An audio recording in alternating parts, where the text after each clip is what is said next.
Agnes. See, when I was growing up, I chose to be black. I was born in Puerto Rico, a Spanish-speaking place, so I'm a black Hispanic. But Amber, she don't know how to behave in black places or in white places. She feel like she got to cater to each of them. But I damn sure know that she doesn't cater to nothing black. Felt like I singled you out. I apologize. I didn't mean to do that. I appreciate that. I consider you a black person like myself. A lot of people do that to me. They're like, okay, she's Spanish, she's not black. You're not white though, you're black.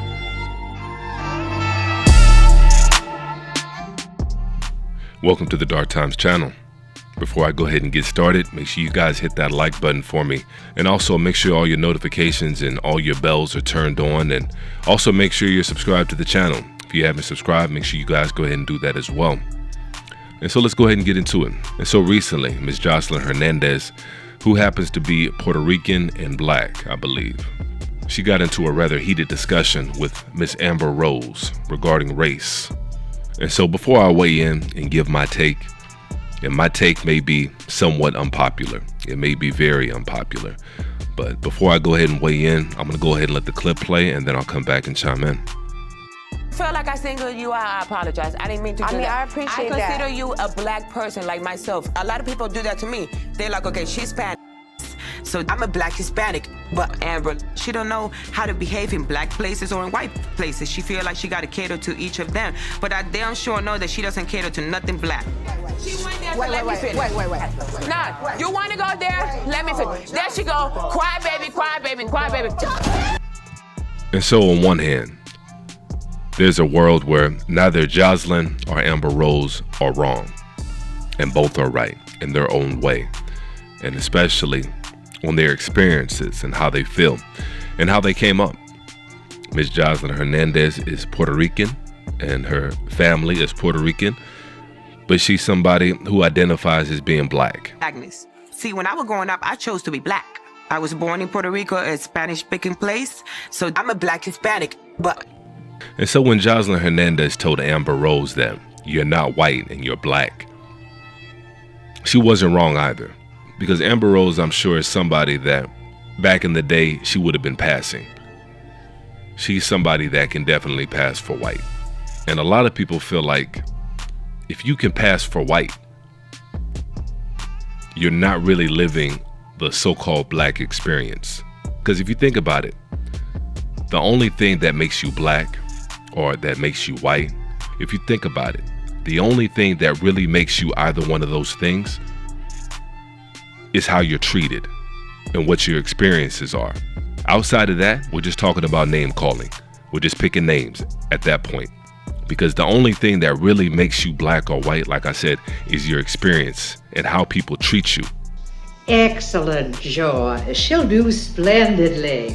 So light and lovely teeth. Help me. Please.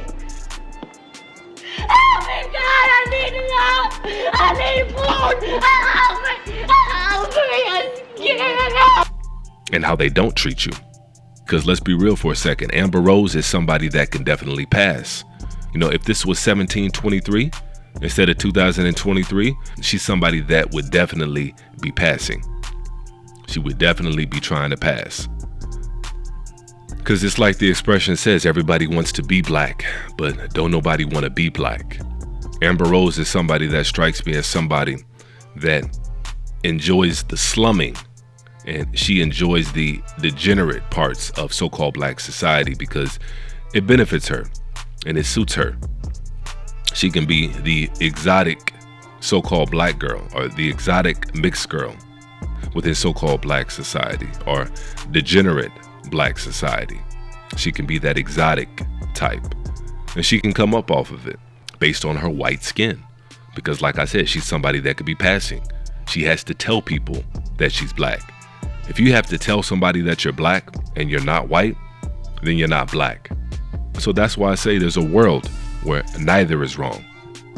By the definition, by the one drop rule, Amberrose is black. Her mother is a so-called black woman. I think her mother, I'm not sure if she's biracial or not as well, but just looking at her mother's picture, she's definitely a so-called black woman, or at least she has a parent who is also black.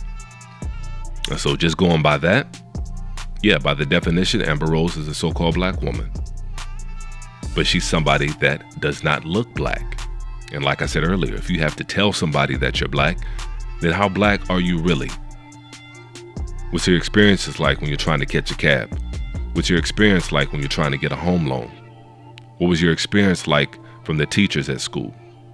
And so that's why I say there's a world where neither is wrong. And I know the biracial subject is a touchy one and it's a tricky one. There's a lot of people out there that are definitely on both sides of the aisle on this one. So I don't believe there's a right or a wrong answer. I really think it's just more of a preference when it comes to biracial people and how they feel and what their particular experiences are and, and how they look. It really does come down to how somebody looks and their appearance and how they carry themselves. That's going to determine how they feel, and that's going to determine how other people view them. And how other people view them is going to shape the reality. It's going to shape the reality of who they are and who they identify as. I think a lot of people take issue with so-called mixed race people when they only want to identify as being black when it comes to degenerate behavior. I won't say a lot of biracial people, but from the outside looking in, it seemed like in order for them to feel like they belonged and in order to feel like they wanted to fit in, they seem to exaggerate some of the most degenerate parts of so-called black society. I don't know if it was for attention. I don't know if it was maybe to fit in, to feel like they belong, because maybe black people said you're not black enough. I've heard a lot of biracial people say that when it comes to making friends, and especially back in the day, back in school, they said they felt like they were never black enough for black people. They said that black people said that they talked and sounded too white.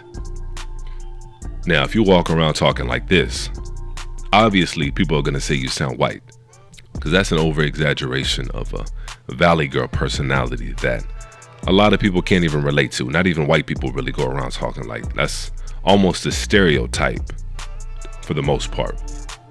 And so, yeah, if you're going around talking like that, obviously people are going to say you sound white because it's somewhat of a stereotype trope. So that's got nothing to do with it when it comes to talking and sounding black or talking and sounding white. It's more to do about the content and what you're saying and what you're saying. And so that's an excuse that I never really bought when people said, oh, I'm too white or I'm too black for this group of people. That kind of comes across as a lazy excuse. And so I think that's going to be it for this particular video. I didn't want to go too heavy on this particular topic. It's a topic that I've touched on a while back when it comes to the so-called mulatto within the United States. It's a subject that I did a 2-part series on actually a while back. And if you guys want to check that out, you can definitely do so. I'll put a link in the description, and make sure you guys chime in the comment section for me. And as usual, peace and chaos.